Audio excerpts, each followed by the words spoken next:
본회의가 있어서 시간을 명예상 시작하도록 하겠습니다. 제26차 최고위원회의 제13차 연석회의를 대표님의 개회 선언으로 시작하도록 하겠습니다. 국민을 위해 있겠습니다. 국회 대여 동해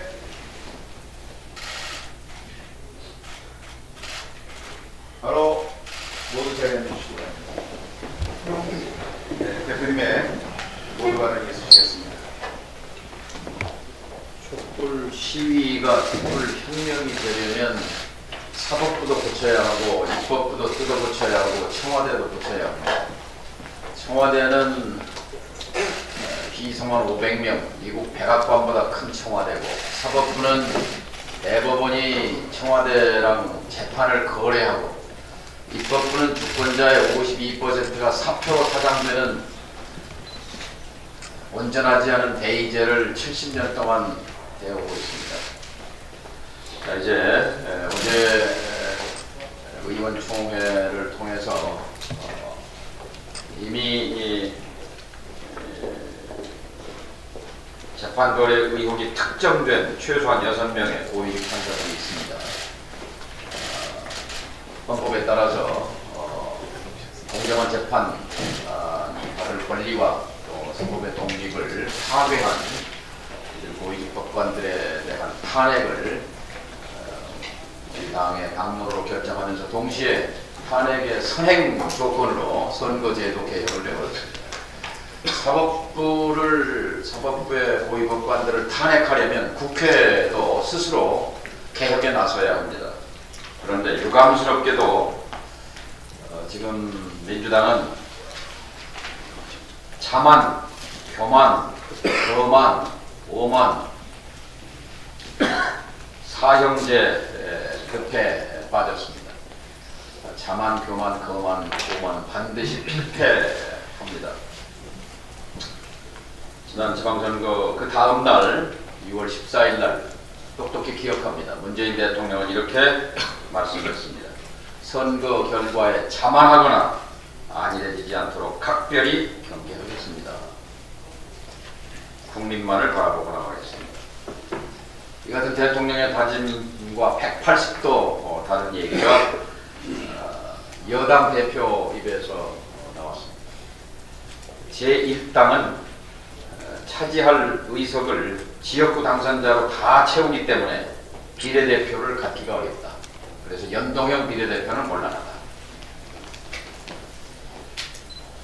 내후년 총선에서 당연히 제1당이 되는 것을 전제하고 있는 여당 대표에 대해서 저는 과거 같으면 여당의 총재가 대통령입니다. 시절은 바뀌었지만 어떤 문재인 대통령의 언급이 필요한 시절입니다. 지금 이 시대 최고의 개혁은 선거제도 개혁입니다. 20년 전 최고의 개혁이 정권 교체, 수평적 정권 교체였듯이 지금 이 시대 최고의 선은 선거제도 개혁입니다. 국회의원 몇 석 더 얻으려고 당리당략으로 반대하는 것은 큰 정치가 아닙니다. 좁쌀 정치입니다. 하수 정치라고 할 수 있습니다. 어제 김영삼 대통령 서거 3주기 기념식이 동작동 현충원에서 있었습니다. 각계 대표와 또 여야 대표들은 각 자리에 있었습니다. 김영삼 대통령 영정 앞에서 세상 거목 정치가 그리웠습니다. 김영삼 지도자와 김대중 지도자가 이끌었던 그 시절 국민들은 정치에 대해서 최소한의 신뢰와 희망을 걸었었습니다. 이제 여야 지도부에 다시 한번 가슴에 손을 얹고 지금 우리가 정치를 하면서 국민에게 봉사할 수 있는 최고의 봉사가 최선의 봉사가 무엇입니다.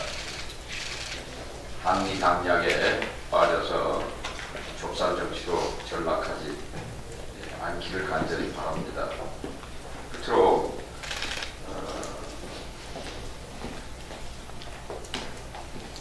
문재인 대통령이 다시 한번 제가 여러 차례 문재인 대통령의 소신과 철학을 얘기했습니다만 지금 여당이 가고 있는 방향은 문 대통령이 대표 때 당론으로 만들었고 연동형 비례 후보 때 후보 공약으로 공개적으로 국민 앞에 약속했고 당선돼서 국정 중점 과제로 얘기했고 또 여야 원내대표 5당 대표 초치한 자리에서 강력하게 지지한다고 말했고 거듭거듭한 얘기를 지금 여당은 대통령이 말씀은 그렇게 하지만 속으로는 원치 않을 거다 이렇게 해석을 하고 있는 기막힌 이중 정치 문재인 대통령께서 분명하게 말씀을 해주셔야 할 시점이다라고 말씀합니다. 다음은 장경환 원내대표님 발언 있으시겠습니다.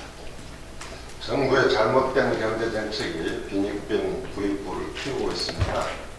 어제 통계청 발표에 의하면 상위 20%의 소득이 8.8%는 동안 하위 20%는 오히려 7%가 줄어들었습니다. 5분위 소득 격차가 5.52배로 금융위기 때보다 더 심각한 양극화가 진행되고 있습니다.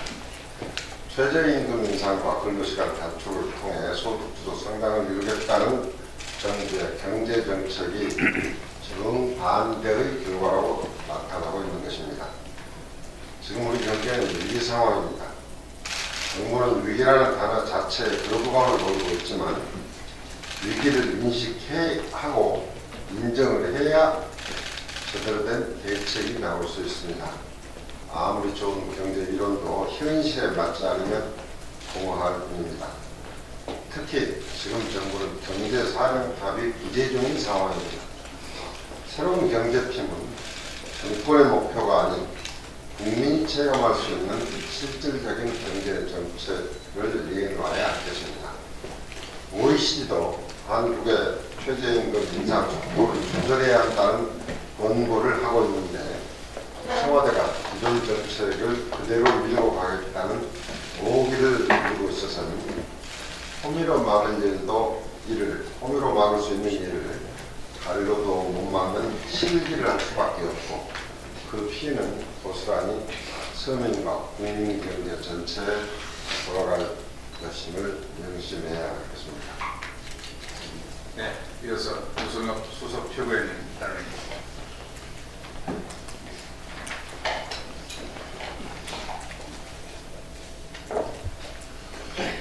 어제 참 회귀한 일이 있었습니다.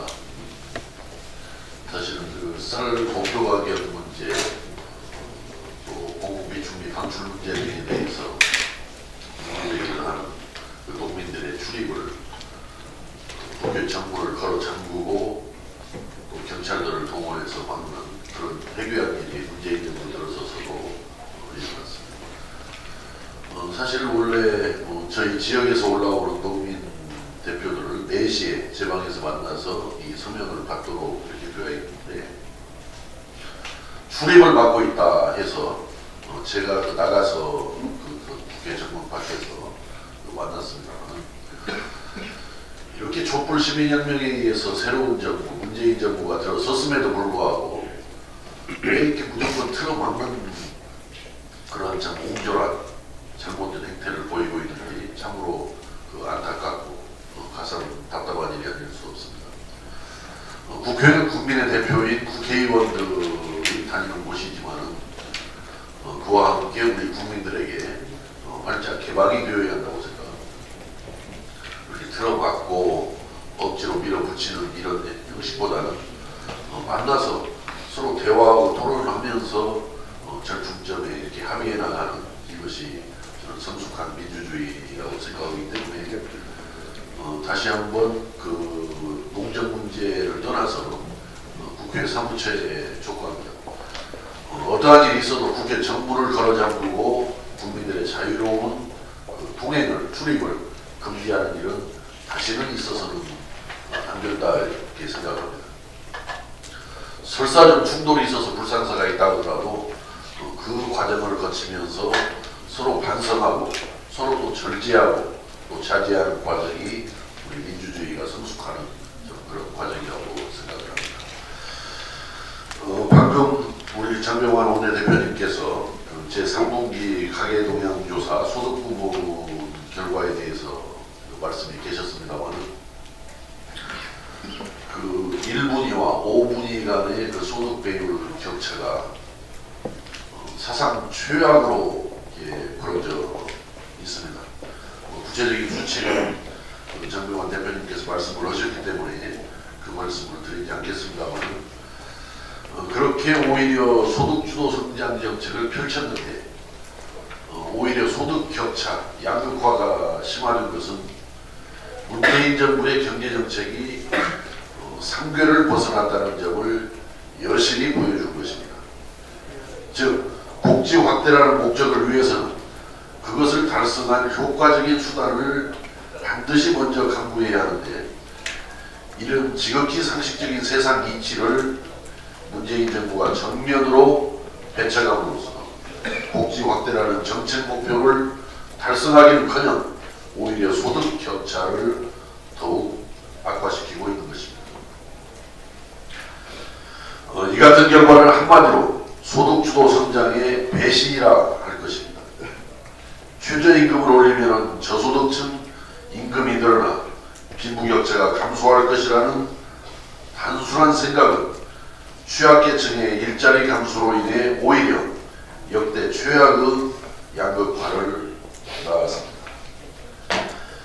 그런데도 정부는 아직까지도 핑계대기에 급급합니다.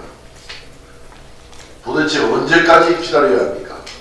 환자가 다 죽고 난 뒤에 상태가 호전되었다라고 할 것입니다. 문제는 일자리입니다. 지금 언발의 오줌 누기식으로 공공기관 단기 알바 만드는 것부터 당장 중지해야 합니다. 오히려 이런 일자리로 인해서 정상적인 일자리조차 사라지고 있고 취약계층 일자리가 더 줄어드는 악순환이 일어나고 있습니다. 이제라도 늦지 않았습니다. 국민복지의 확대라는 목표를 효과적으로 달성할 수 있는 수단을 찾아야 합니다. 이를 위해서는 현재의 경제난이 초래되고 이에 따라 빈부격차 악화 등의 복지 후퇴가 발생한 근본적인 원인부터 찾아야 합니다. 근본적인 원인의 정책을 처방해야 비로소 정책 효과가 충분히 나타날 수 있기 때문일 것입니다. 12월 4일은 내달 4일 홍남기 신임 경제부총리의 인사청문회를 앞두고 있습니다. 이렇게 문제가 가득한 소득주도 성장을 수정 없이 계속 유지하려 고집한다면 국회 차원에서 이를 반드시 저지할 것이라는 점을 분명히 말씀드립니다. 이상입니다. 네, 다음 우리 허용 최고위원 따라 주시겠습니다. 예, 엊그제 소상공인의 분들과 많은 이야기를 나눴습니다. 그래서 아우성 붙이는 소리를 들었습니다. 문재인 정부가 추진하는 탄력 근로제는 근로자 노동과 삶을 파괴하는 친재벌 정책, 친기업 정책입니다.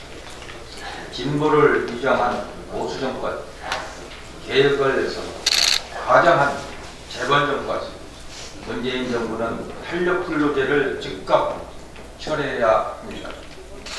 문재인 대통령은 2017년 5월 5일 대통령 후보 시절 내 삶을 바꾸는 정권 교체라며 10대 공약을 발표한 바 있습니다. 근로자의 삶을 비참하게 바꾸는 정권 교체가 그 실체였는지 묻지 않을 수 없습니다. 진보와 개혁, 적폐로 위장한 친재벌 정부가 문재인 정부 실상입니다. 탄력 근로제 즉각 철회하여야 할 것입니다. 문재인 정부는 지지율에 취한 건지 재벌에 취한 건지 갈팡질팡하고 있는데 운전대 제대로 똑바로 잡고 올바른 길로 가기 바랍니다. 네, 이상입니다. 네, 다음은 박기현 교수께서 발언해 주시겠습니다.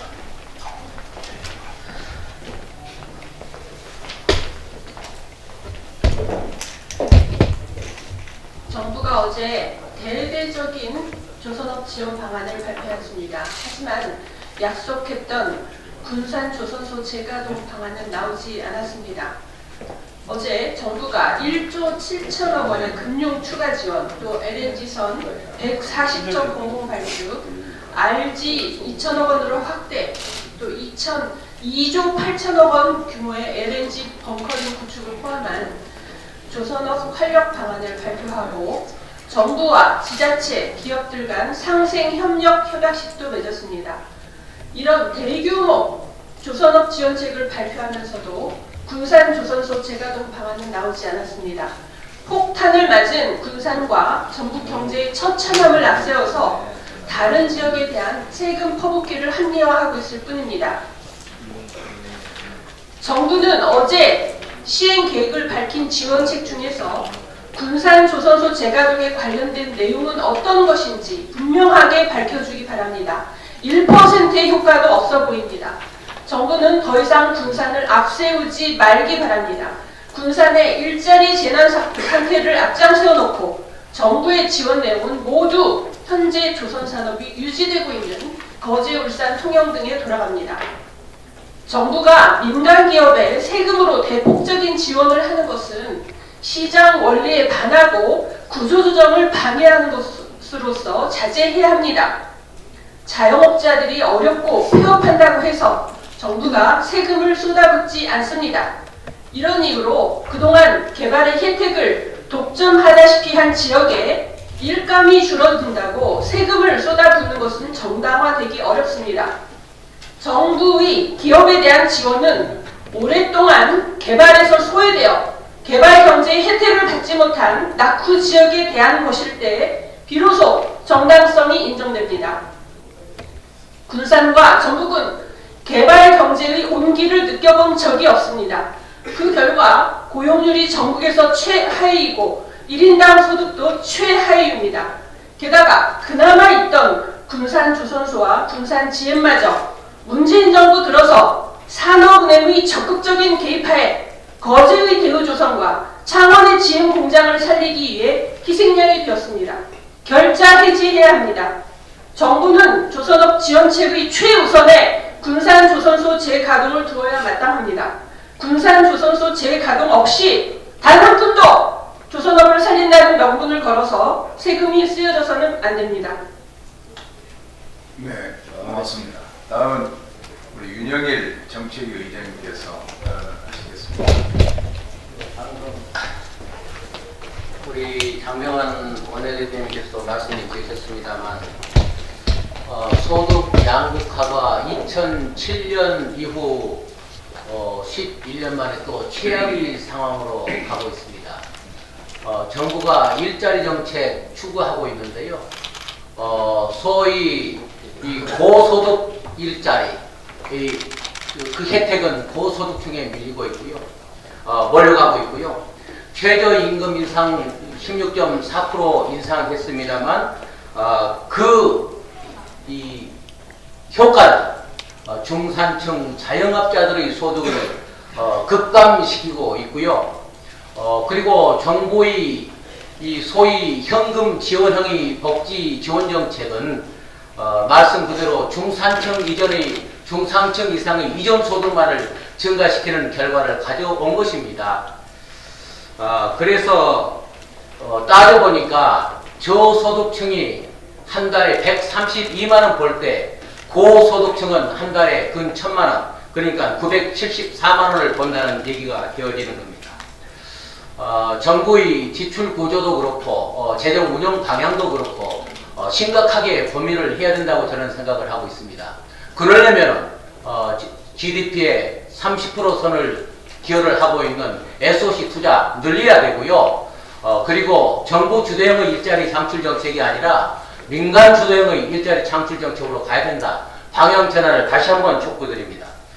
그리고 우리 유성엽 최고위원님께서도 말씀해 계셨습니다만 참 가슴 아픈 일입니다. 우리 국회에서 어제 이제 보낸 문자 메시지입니다. 외곽 출입문을 개폐 현황해서 이제 보내온 건데요. 내용이 이렇습니다. 전국 농민의 국회 진입 대비 외곽 출입문 폐문이다. 그래서 외곽 출입문 폐문하고 하는 것들을 명시를 해놓고 있습니다. 정부가 소통하고 소위 소외되고 낙후되고 그리고 홀대받는 농민들에 대해서 농업 정책에 대해서도 진솔하게 대화의 문을 열어놓고 들을 수 있는 자세도 가져야 된다고 생각합니다. 외면하지 말고요. 소통 정부라고 말씀을 하셨으면서도 이런 것 하나도 지켜지지 못하고 있어 가슴 아픕니다. 그분들의 주장이 다른 게 아닙니다. 쌀값이요, 쌀. 밥 한 공기에 시장에서는 식당에서는 1,000원에 팔고 있잖아요. 거기에 들어가는 쌀은 250원도 안 됩니다. 그러니까 그거 300원이라도 받게 해달라고 300원 받게 해라는 계산을 해내면 그게 80kg 쌀 한 가마에 목표 가격 계산했던 것처럼 24만 원이 나옵니다. 부당한 주장입니까? 그리고요, 쌀을 농민들 입장에서는 쌀을 수확을 하는 수확기에 그 가격이 올라간다고 정부에서는 부수다고 더 장려해주고 챙겨주지는 못할 망정 그걸 쌀값 내리겠다고 정부이 방출하겠다고 발표하고 나섰습니다. 그게 농민들을 위한 정책입니까? 다시 한번 촉구합니다. 진솔하게 대화할 줄도 알고 그에 대한 고충과 피눈물 나는 절규를 들을 수 있는 들어줄 줄 아는 정부가 돼야 된다. 다시 한번 촉구드립니다. 이사입니다. 네, 감사합니다. 다음 추가로 발언하실 의원님 계십니까? 네, 천정배 원장님 발언하시겠습니다.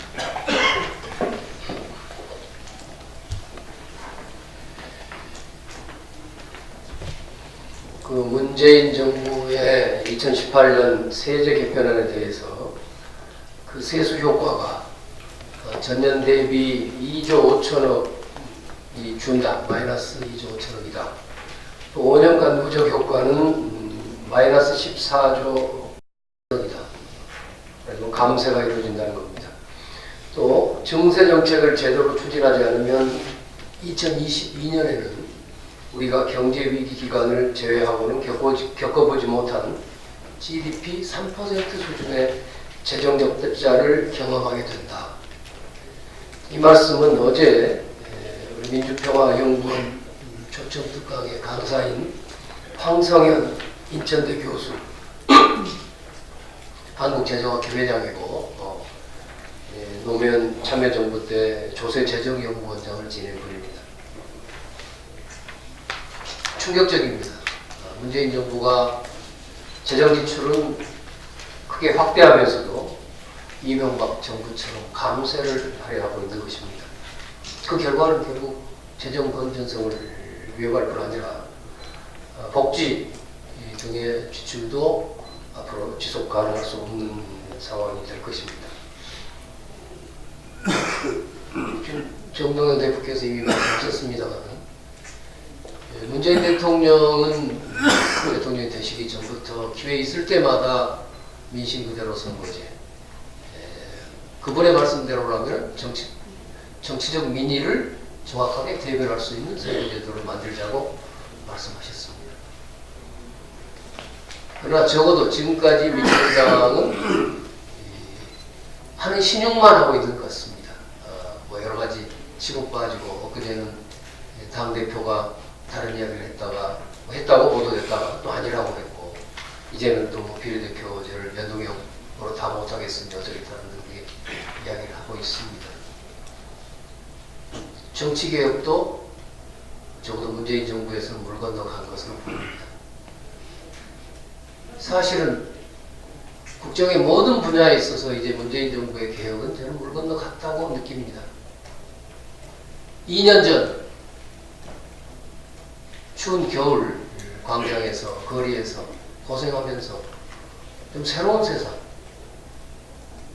우리 사회의 낡은 질서를 전면적으로 바꾸기를 희부했던 많은 촛불 민심의 바람은 이제 일장 춘몽이 되고 있는 것 같습니다.